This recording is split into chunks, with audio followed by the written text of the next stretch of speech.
Hello viewers, আশা রাখি সবাই ভালো আছেন। চলে আসলাম আজকে আমরা নতুন আরেকটি ভিডিও নিয়ে। আজকে আমরা এই ভিডিওতে বেশ কিছু সংখ্যক শেয়ার আপনাদের সামনে তুলে ধরার চেষ্টা করব এবং আশা রাখি এ থেকে আপনারা কিছুটা হলেও উপকৃত হবেন। আমরা জানি যে শেয়ার বাজার ঝুঁকিপূর্ণ জায়গা, তাই জেনে বুঝে বিনিয়োগ করার চেষ্টা করুন এবং এখানে কোনো ধরনের বাই সেল নির্দেশনা দেওয়া হচ্ছে না। প্রথমত আমরা বিবিএস বাংলাদেশ বিল্ডিং সিস্টেম শেয়ারটি নিয়ে আলোচনা করব। আমরা 2022 সালের জানুয়ারির দিকে দেখতে পারি যে এই শেয়ারটির বেশ বড় আকার একটা আপ ট্রেন্ড হওয়ার পরে দেখা যায় যে এরপরে বিশাল একটি ডাউন ট্রেন্ড তৈরি হয়। এরপরে দীর্ঘদিন ধরেই দেখতে পারি যে শেয়ারটি আপনার 21 টাকার থেকে মোটামুটি 26 টাকার ভিতরে প্রচুর পরিমাণে একটা দীর্ঘ সময় ট্রেডিং হয়। এরপরে আমরা দেখতে পারি যে লাস্ট মান্থে তাদের হচ্ছে যে ইনস্টিটিউট প্রচুর পরিমাণে তাদের পাবলিকের হাত থেকে শেয়ারগুলো বাই করে এবং পাবলিকের হাতে শেয়ারের সংখ্যা কমতে থাকে এবং আগস্টের শেষে একটা কিছুটা মুভমেন্ট হওয়ার পরে আস্তে ধীরে ধীরে সেপ্টেম্বর থেকে তাদের আপ ট্রেন্ডটা তৈরি হয়। টানা 4 দিন আপ ট্রেন্ড হওয়ার পরে আমরা দেখতে পাই যে তাদের পঞ্চম একটা কার্যদিবসে একটা কারেকশন হওয়ার পরে আবার আমরা 4 অক্টোবর দেখতে পারি যে শেয়ারটির আবার কিছুটা পজিটিভ ট্রেন্ডের দিকে ফিরে আসে।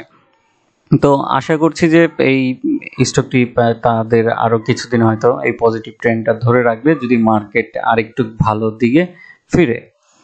এবং এরপরে চলে যাব আমরা বিবিএস কেবল। সেই বিবিএস এর সাথেও বিবিএস কেবলটারও আমরা কিছুটা মুভমেন্ট দেখতে পারি এবং হচ্ছে যে কিন্তু বিবিএস কেবলের যে জিনিসটা হচ্ছে যে আমরা একদিন তার সার্কিটে যাওয়ার পরে দ্বিতীয় দিনই দেখা যায় যে প্রচুর পরিমাণে তার সেল প্রেসার চলে আসে এবং প্রচুর পরিমাণে হচ্ছে যে পজিটিভের ট্রেন্ডের দিনের তুলনায় নেগেটিভ যেদিন ট্রেন্ড হয় সেদিন প্রচুর পরিমাণে লেনদেন ঘটে এবং তৃতীয় দিনও দেখা যায় যে তাদের কিছুটা হচ্ছে যে সেল প্রেসারটা কমে আসে কিন্তু প্রাইসটা বেশ খানিক কমে যায়। তো এই শেয়ারটা আমাদেরকে আরেকটু ওয়েট করতে হবে, বাট আমার কাছে মনে হচ্ছে যে একই ধারায় তারা এখনো বুলিশ মোমেন্টে আছে। এরপরে আমরা যে শেয়ারটি কথা বলবো সেটা হচ্ছে মেঘনা সিমেন্ট।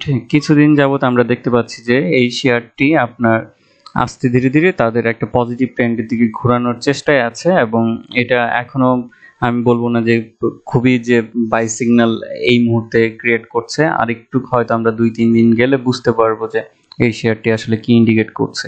বাট এই মুহূর্তে হচ্ছে যে চেষ্টায় আছে শেয়ারটি ঘুরে দাঁড়ানোর জন্য এবং এটি একটি লো পেড আপ শেয়ার এবং তাদের হচ্ছে যে দীর্ঘদিন যদি প্রাইসটাকে আমরা খেয়াল করি তাহলে হচ্ছে যে এক জায়গার মধ্যেই আছে এবং হচ্ছে যে লাস্ট ইয়ার আমরা দেখতে পারি যে তাদের ডিভিডেন্ড ডিক্লারেশন 104 টাকা পর্যন্ত যায়। এছাড়াও এর আগেও আমরা দীর্ঘ সময় দেখতে পাই যে তাদের শেয়ারটি সর্বোচ্চ হচ্ছে 129 টাকা পর্যন্ত যায়। তো এই শেয়ারের প্রতি হচ্ছে গিয়ে দীর্ঘদিন ধরেই একটা এক জায়গার মধ্যে থাকার ফলে আমার কাছে মনে হচ্ছে যে অ্যাজ এ অক্টোবর কিংবা হচ্ছে নভেম্বর দিকে এই শেয়ারটার কিছুটা মুভমেন্ট হয়তো ঘুরে দাঁড়াতে পারে। তো এই ছিল হচ্ছে গিয়ে আজকের এই 3টা শেয়ার এবং আশা রাখি আপনারা এ থেকে কিছুটা হলেও উপকৃত হবেন। আজকে এতটুকুই। ভালো থাকুন, সুস্থ থাকুন এবং শেয়ার বাজার জেনে বুঝে বিনিয়োগ করুন। ধন্যবাদ।